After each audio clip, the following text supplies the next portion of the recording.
Hello, everyone. I'm Mr. Randy Taylor. I am your professor for IPE 520 for the 2024 Spring Online Long Session. This is Introduction to Graduate Writing and Research. So, this is a foundational or a core course in the MASM program.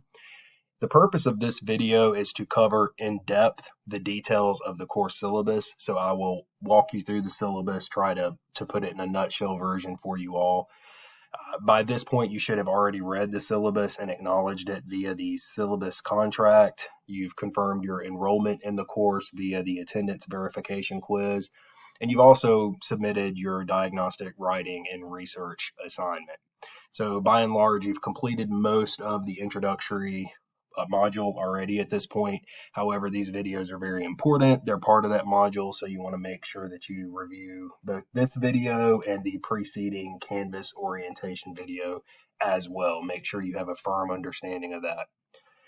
Thank you all for bearing with me. I got caught in a snowstorm when I was traveling down south, so I'm a little bit late on publishing these videos. However, I think we have just enough time. I want to make sure you all have time to secure the course textbooks also and have time to make sure you're confident in proceeding with the rest of the semester before we start diving into the tangible, hard-hitting content, which will come actually tomorrow. I'm going to publish the first course content module. So with all that being said, welcome to the class. In my other Canvas orientation video, I mentioned that a distinguishing factor of enrollment in this class is that we've got two different student populations enrolled. That means nothing other than the fact that you have separate Canvas shells that are identical. It's just a fluke of the administrative pieces of being enrolled. We have undergrad students and graduate students. So I want to welcome all of our new graduate students to the MASM program, and I also want to welcome all of you who are enrolled in the MASM Advantage program. For you graduate students, just a note, the MASM Advantage program is somewhat similar to a 4+1 program. We allow senior students across varying disciplines at the university to enroll in one MASM course the fall and then one in the spring of their senior year. So it's a way to get a head start on the program. I mention all of that because not only will you be collaborating with me in great detail, you will also be meeting with your peers in the class throughout in equal measure. And so I want you all to be able to get to know one another. Might seem kind of difficult to do at first, considering that this particular course is one-on-one with me. But at some point in the semester, I will be assigning you peer review groups so that you all can collaborate, bounce ideas off of one another, etc. So again, welcome to class.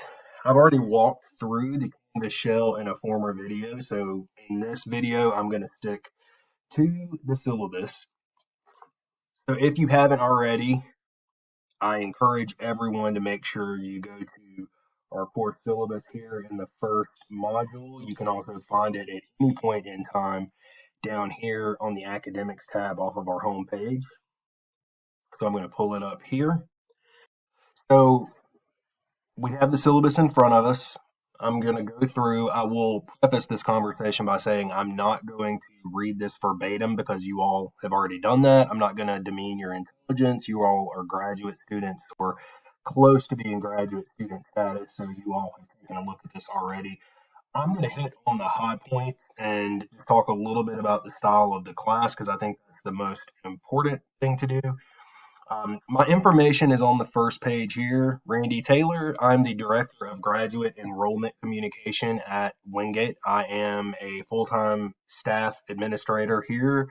I oversee the communication and enrollment marketing initiatives across all of our graduate programs. I have worked specifically with the MASM program in great detail. I used to be the director of academic operations at one point, so I was basically the academic advisor and helped the former director of the program at the time that I was in the School of Sports Sciences. The information for the course is here. Again, we're in the spring online long session. The phone number and office information is here. I am 100% virtual, which means I do not have a physical office location on campus. I operate my office hours by appointment, usually after 5 o'clock, to accommodate you all who are working professionals.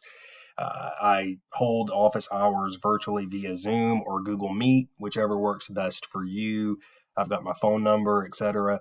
Just wanted to make a point that I am not physically located on campus. So when we start working in depth with the research and all of the documents and archival evidence, etc., that we will be going through as we work on course assignments in this course. If it's easier for you to have a physical meeting, I will drive down to campus and we will locate a spot, Starbucks, somewhere quiet where we can meet in person if that's your preference.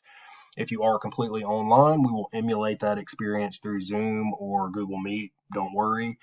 I just want to point those out. I do have my phone number here. Email is by far the best way to get me. I monitor email every single day throughout the day. So instead of calling my phone extension, please try to email me first if you want an expedited response. This particular course is completely online. We're an online program, as you know. We are asynchronous. So what's different about this course than the other MASM courses that you may be enrolled in is that we are not meeting synchronously via Zoom. We won't meet on Wednesdays or Thursdays, whatever schedule was sent to you. Alternatively, you will be meeting one-on-one with me. So as we get through different targeted spots throughout the semester, I will facilitate consultation sessions where we will discuss your writing, we will discuss your research, and it'll be a one-on-one writing workshop session with me, if you will. There are no prerequisites to the course. It's a core course in the program. It is 3 graduate credit hours. On this first page here, you'll see our required text. The very first book you see here is the textbook or the theory text, if you will. It is Writing Literature Reviews, a Guide for Students of the Social and Behavioral Sciences, 7th edition. This book is extremely important. It's going to walk you through all of the theoretical concepts and all of the steps to the research process that we must adhere to at this level. The second book that is an absolute requirement is the APA Publication Manual, 7th edition. That's the most recent. I'll talk a little bit about those 2 texts here in just a moment in terms of should you rent, should you get a hard copy. I'll cover all that in a moment.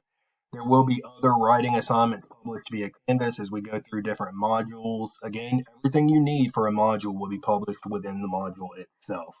And all of the readings will be listed so you know ahead of time as soon as a module goes live exactly what text you need and what you need to cover in that text.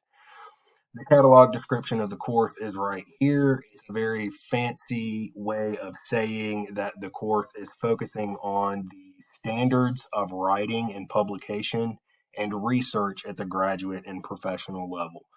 The heart of this course is ensuring that you know and develop confidence in adhering to certain standards of writing style. That's grammar, that's your academic tone, the style of your writing, how you cite or attribute your sources as we refer to it, but also how you engage in the research process, or at the graduate level, what we refer to as the inquiry and research process. So how you start with a topic and really investigate it in detail, adhering to the most critical and analytical mindset that you can.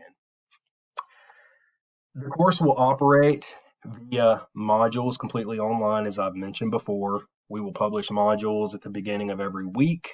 Those modules will have everything you need included right therein. Everything is linked. All the readings will be listed, all the due dates. And so the goal will be for students to check the module as soon as it's published, and then you will take note of all the due dates and all the assignments so that you can practice effective time management and make sure that you complete all elements of the module. Here we have the course objectives. So these are the primary elements. These are the ultimate endpoints for the conclusion of the course. By the time we reach the end of the course, you will be able to check these boxes. You should have confidence in knowing how to do these things. I'm going to explain these in a slightly different way in just a moment. I just want you to lay eyes on this. Let's go down to teaching methods. This is a very important distinguishing factor about this course too, because it's a lot different than what you would normally perceive as a graduate level course or even a normal traditional undergrad, maybe upper division course. What I mean by that is not only will we practice a student to faculty or student to professor relationship, the point of this course is to also emulate the real world environment for graduate and professional students. And what that means with writing and research is emulating what it's like to work with an editor and also what it's like to work with a chair of a thesis or a dissertation committee, if you will. So instead of just serving in the capacity of your professor, I try to emulate the experience of not only being a professor, but being an editor for your work.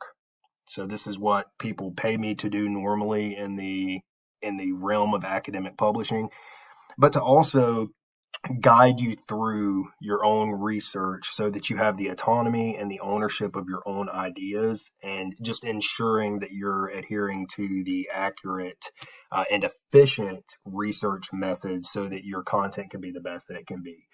So when you think of this, think of it as an asynchronous course. It's flexible as long as you complete all assignments by the due date for that week. Other than that, you will meet with me and then I will be your editor. I will be your faculty member, your professor, but you can also see me as your thesis chair or dissertation chair, if you will, as if the outcome of this were similar to a dissertation, if you will. I find that this process really helps students. It acclimates students to what it looks like. If some of you all decide to pursue a PhD eventually, you will already have experience working with the editor to scholar relationship, editor to publisher, also working with a committee member, if you will. So it's a lot different than just a professor helping you in copy editing a paper. It's really more of a collaborative work. The research in this course you take ownership of, you own. I'm just here to ensure that your research idea is narrow enough in scope, that it's realistic, that it does something to translate to real world practice so that practitioners in your field can take your ideas and actually translate it to practice and do something with it. And also that we collectively learn something from the topic that you choose. So think of it as a writing workshop, if you will, but in terms of the logistics of the course, it's asynchronous, working with me in facilitation sessions that we schedule at times that work for us. I've mentioned this already in another video. The spring online long session is different than your other MASM courses. For undergrad students enrolled in the course, this won't mean much because this particular course will span the entirety of a traditional semester, which is 15 weeks. For those graduate students who may be enrolled in Online 1 and Online 2, this course is different because it's going to run through the whole semester, the whole spring traditional semester. So at the halfway point of this semester, your Online 1 classes will conclude and your Online 2 classes will pick up, and we will operate throughout the entirety. Just a note about the course text. I am amenable to whatever you all think is best for you. I will highly recommend hard copy versions of these textbooks. Not only is it going to help you in your future classes, it's also going to help you as we progress through the semester. We will be really diving into the weeds with your topic. You will be in multiple windows, sometimes multiple screens. You'll have word processing software in front of you. Sometimes it's just easier to be able to flip through hard copy, tangible books. And it's also helpful just to take with you. You're not bound to the parameters of computer mediated devices. You can take your books with you. I may be a little old school in my way of thinking, but I am aware that students in the past have found it extremely helpful to have their books outside of e-text versions. So I would highly recommend just ordering the textbooks somewhere. You don't have to order them through Academos, which is our textbook store at Wingate. In fact, you can find these textbooks a lot cheaper elsewhere. So we will need these textbooks absolutely starting within the next week or so. Everyone should already have ordered them or found them somewhere. If not, go ahead and get on that. You will need it to complete assignments starting this coming week.